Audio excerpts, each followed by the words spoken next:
Alô galera goiana, alô galera esmeraldina, aquele abraço, sejam bem-vindos ao Futebol 62, o jornalismo esportivo do século XXI. Eu fiz no início da semana um vídeo para falar do desempenho do Goiás no primeiro turno. Este de agora é para a gente fazer uma perspectiva, uma projeção para o retorno da equipe alviverde. A ideia não é tentar adivinhar resultados, mas falar de necessidade, de demandas, de metas para aquilo que a equipe alviverde precisa conseguir cumprir para se manter na Série A ou quem sabe até conquistar algo a mais. Então, a partir de agora, logo depois da vinheta de abertura, eu vou trazer um pouco mais de detalhes sobre esse segundo turno e as demandas do Goiás para este retorno do Brasileirão.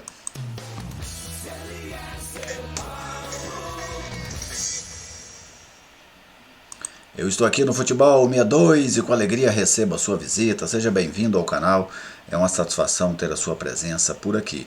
Já deixei aquele like da confiança. Se você ainda não é inscrito, eu te convido a se inscrever. Dessa forma você ajuda a fortalecer o nosso trabalho, a fortalecer a comunidade do Futebol 62. Comente nos vídeos se sente vontade, compartilhe com seus amigos nas suas redes sociais, se você gostar do nosso conteúdo.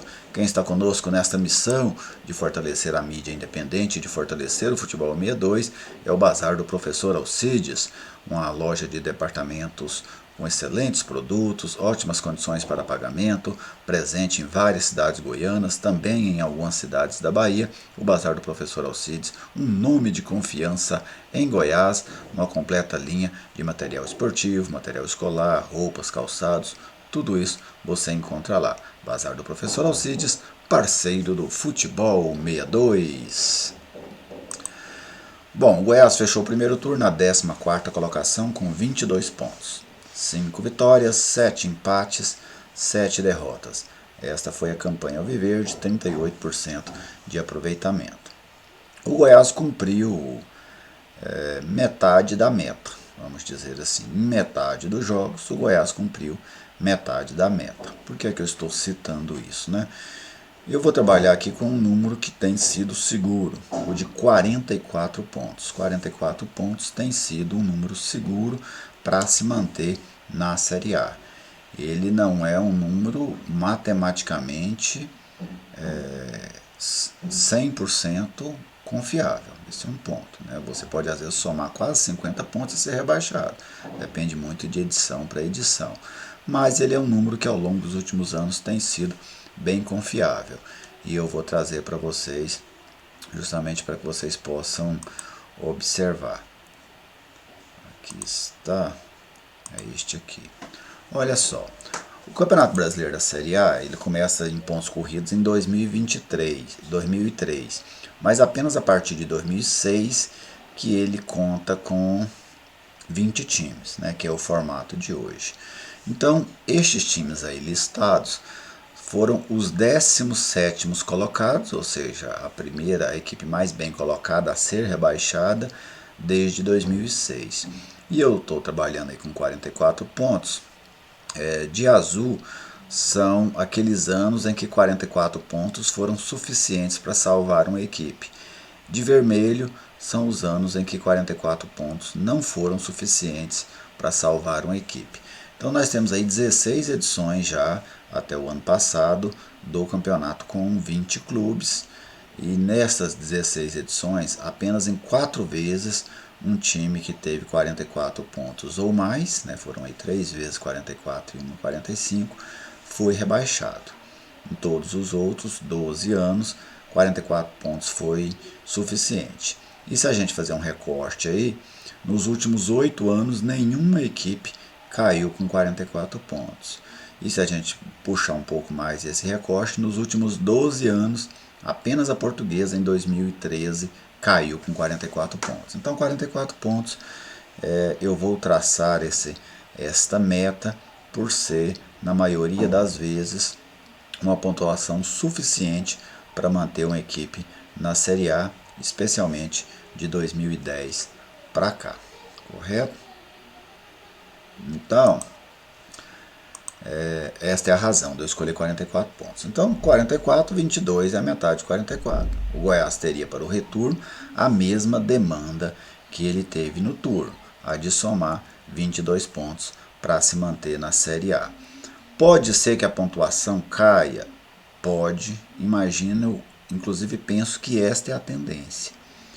É que a pontuação para se livrar do rebaixamento não chegue a 44 pontos, que as equipes consigam se livrar com menos que isso, talvez até 42, 41, dependendo da situação. E se a gente olhar a zona do rebaixamento, ela é uma zona do rebaixamento hoje de 20 pontos para baixo.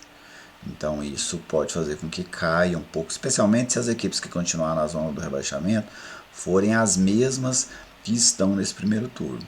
Então tem um risco aí, tem uma possibilidade, não é um risco, mas uma possibilidade dessa pontuação cair. A gente teve recentemente até o Cruzeiro, né, que foi rebaixado com 36 pontos, que é uma pontuação bem baixa em comparação a outros anos.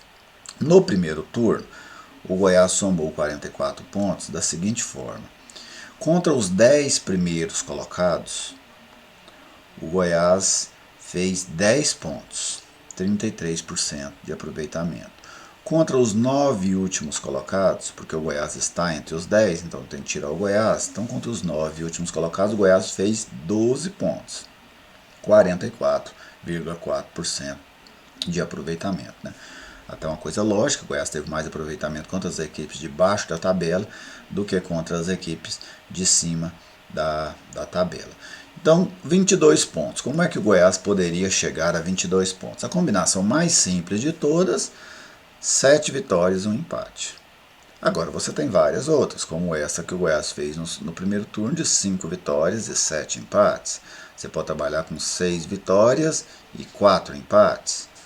São todas possibilidades para se chegar a 22 pontos. O fato é que, muito provavelmente, dobrando o que fez no primeiro turno, o Goiás vai se livrar do rebaixamento. Então vamos mapear aqui quais são os jogos do Goiás, né, neste retorno. Quais são em casa, quais são fora e quais que a gente pode olhar neste momento como confrontos diretos. Aí estão. Os jogos da esquerda são jogos em casa. Os jogos da coluna da direita são jogos fora de casa. Os jogos que eu coloquei em vermelho são jogos que eu considero confrontos diretos. Talvez, quando o Goiás for jogar contra essas equipes, não seja confronto direto, né? A abordagem em cima do que está hoje. Então, eu selecionei ali do 12º colocado para baixo e pontuei não só pela colocação, mas também pelos orçamentos que essas equipes têm. No Campeonato Brasileiro desse ano está uma divisão muito clara em relação ao dinheiro. Os 11 maiores orçamentos estão nas 11 primeiras colocações. Os 9 menores orçamentos nas 9 últimas colocações. Então eu separei aí os confrontos do Goiás contra os 9 últimos colocados. Como o Goiás está no meio, são 8 adversários. Do lado de cá tem uma coisa que me chama a atenção. A maioria daqueles duelos em que eu pontuo como duelos diretos, o Goiás vai jogar em casa. Coritiba, Avaí, Atlético Goianiense, Fortaleza, América e Juventude. Apenas 2 são fora de casa, Ceará e Cuiabá. Então o Goiás, em suma, ele vai decidir a sua vida, especialmente nesses duelos diretos, dentro de casa. 75% dos jogos dos confrontos diretos que o Goiás tem serão jogos dentro do estádio Alí Pinheiro, apenas 25% fora do Alí Pinheiro. Lógico que a pontuação do campeonato não é só contra esses times, né? Agora, contra esses times, a tendência é que tenha um peso maior. Se você ganhar, o peso é maior. Se você perder, o peso da derrota também é maior. Então, são jogos importantíssimos e o Goiás, inclusive, começa com a sequência que os 3 próximos jogos do Goiás em casa já são duelos, né, nessa luta contra o rebaixamento. Pega o Coritiba, pega o Avaí, pega o Atlético Goianiense. Sempre jogos entremeados por jogos fora de casa. Vai jogar fora contra o Palmeiras, o Atlético Mineiro, o Santos, neste mesmo período, né? Então, o Goiás tem... Por que eu falei deste ponto, né? Dentro de casa, o Goiás tem a condição de, indo bem nesses duelos diretos, encaminhar de maneira muito grande a sua permanência na Série A. Agora, um aspecto que eu acho que a gente precisa levar em consideração e ver como é que vai ser a reação da equipe do técnico Jair Ventura. Neste primeiro turno, o Goiás pegou a maioria dessas equipes de confronto direto fora de casa.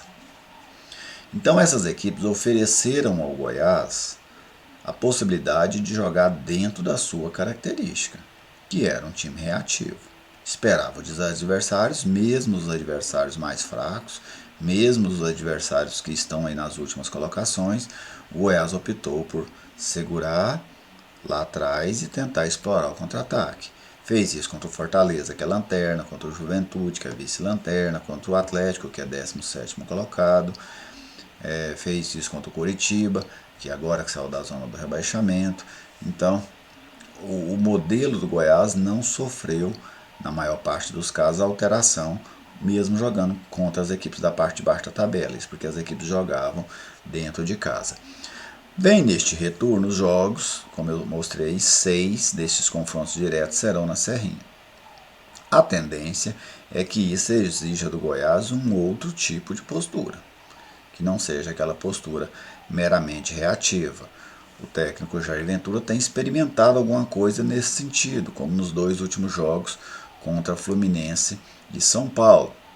Imagino que o Goiás vai ter essa necessidade no retorno de conseguir começar a propor o jogo e propor com qualidade, pois no primeiro turno, quando o Goiás precisou propor o jogo, em muitos momentos faltou qualidade, ficou muito exposto a contra-ataques adversários. Então é um ajuste que o Jair Ventura precisa conseguir fazer na sua equipe, porque essas equipes que estão na parte de baixo da tabela, se no primeiro turno elas saíram para cima do Goiás, a tendência é que agora elas não façam mais isso. Elas vão estar jogando fora de casa, um duelo de 6 pontos, né, como o pessoal gosta de citar. Então, acaba que esses times podem ter aí um comportamento diferente. E o Goiás terá que ter essa capacidade de jogar de uma maneira diferente e conseguir manter pelo menos essa média de resultados que teve no primeiro turno. Não é uma matemática tão simples assim, até pela característica do elenco do Goiás. O Goiás tem uma característica de elenco, praticamente não mexeu de maneira drástica neste elenco. Trouxe 2 zagueiros, que não muda a característica do time. Trouxe os 2 zagueiros no lateral esquerdo, que também não muda tanto a característica do time, que pese o Sávio deu um pouco mais de saída ali pelo lado, e trouxe um meia, que não jogou ainda, que é o Marco Antônio. Então vamos ver se o Goiás ainda vai trazer novos nomes e se eles serão capazes de ofertar ao Jair Ventura uma possibilidade de jogar de outra forma. Porque o que pode parecer uma solução, talvez seja um problema, que é mudar a característica do time para jogos dentro de casa contra equipes deste campeonato à parte, que é o campeonato, para fugir do rebaixamento. Se conseguir fazer isso com eficiência, a tendência é que o Goiás se livre do rebaixamento sem tanto sofrimento. Agora, se não conseguir ser essa equipe de propor jogo, se não conseguir ser essa equipe que vai para cima dos adversários, jogando dentro de casa, o Goiás cria para ele uma missão complicada, que é de pontuar contra os times de mais camisa, os times que saem para o jogo, os times que propõem jogo. No primeiro turno, o Goiás só fez 10 pontos contra essas equipes, mesmo jogando com a maioria delas dentro de casa. Agora vai fazer isso de novo, porém jogando fora de casa. O time, se não conseguir ir bem dentro de casa nos confrontos diretos, vai criar uma obrigação de ir bem fora de casa contra as equipes melhores colocadas dentro do Campeonato Brasileiro. Era isso que eu queria trazer para vocês nessa perspectiva para o segundo turno do Goiás. Como eu citei, a ideia não era trazer um palpite, era trazer a demanda do time para dentro desse campeonato e, ao mesmo tempo, uma análise das características dos jogos que o Goiás terá pela frente no Brasileirão. Um grande abraço a todos vocês, muito obrigado pela audiência e até a próxima.